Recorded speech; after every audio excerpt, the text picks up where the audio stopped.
Sumandok na ng kanin dahil luto na ang ating ulam.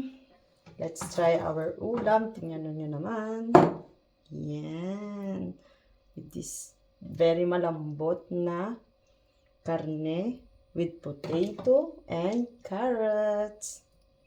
Talagang mapapadami ka ng kain. Hi mga kakusina! For today's video, magluluto lang ako kung anong meron sa kusina ko. So meron akong mga patatas and carrots dito na nahiwa na. Meron din akong sibuyas, nahiwa na rin siya. At yung aking pinakuluan na karne para malambot na siya. Kaya samahan nyo ko sa pagluto para may pang-ulam tayo for today's video.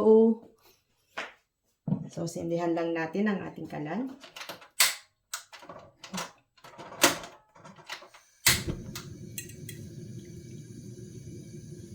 Lagyan lang natin ng olive oil.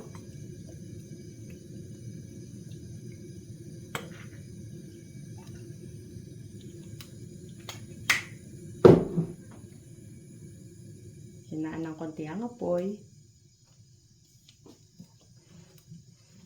Hintayin natin uminit ang ating oil.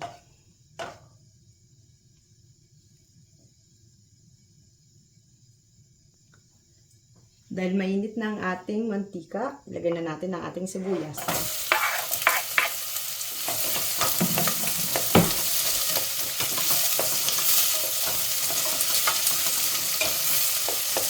Lutuin lang natin hanggang maging brown ang ating sibuyas.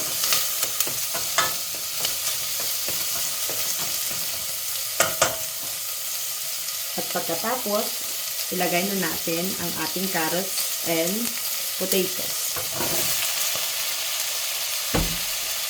Haluin lang natin at lutuin. Yan lang ang meron sa kusina ko, kaya yan lang ang naisama kong gulay. Pwede din kayo mag-add ng bell pepper, red or green, okay naman siya.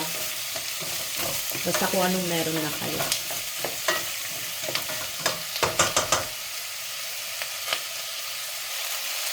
Maglagay na po tayo ng asin. Ang ating pepper at garlic powder. Haluin lang natin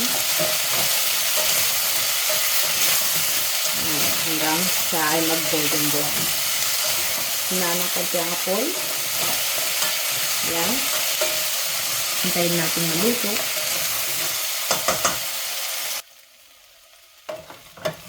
Set aside muna natin ang ating tomatoes and carrots. Tsaka natin lulutuin ang ating karne.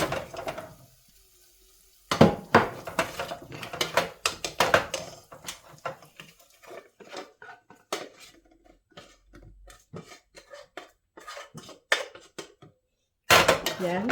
Hindi natin hugasan. Ilagay na natin ang ating karne.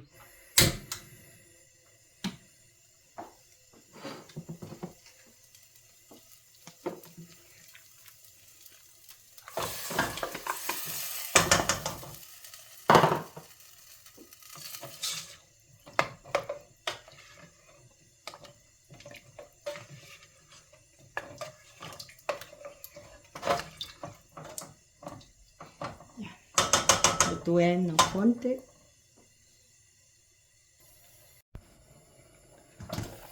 So, i-check na natin kung okay na siya, malambot na. Pwede na natin ilagay ang ating tomato and carrots na niluto natin kanina. Yan. At maglagay na rin tayo ng konting tomato sauce.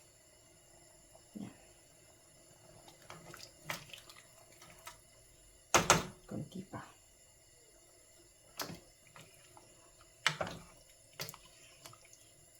At hintayin natin itong kumulo.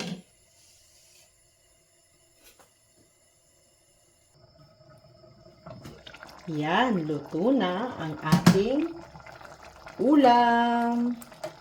Dahil hindi ko alam kung anong tawag dito, kayo na bahala. Meron siyang potato, meron siyang carrots, at saka syempre may karne din. Tsaka pati yung sibuyas. Nilagyan ko na lang siya ng tomato sauce. Okay, kakusina. Thank you for watching.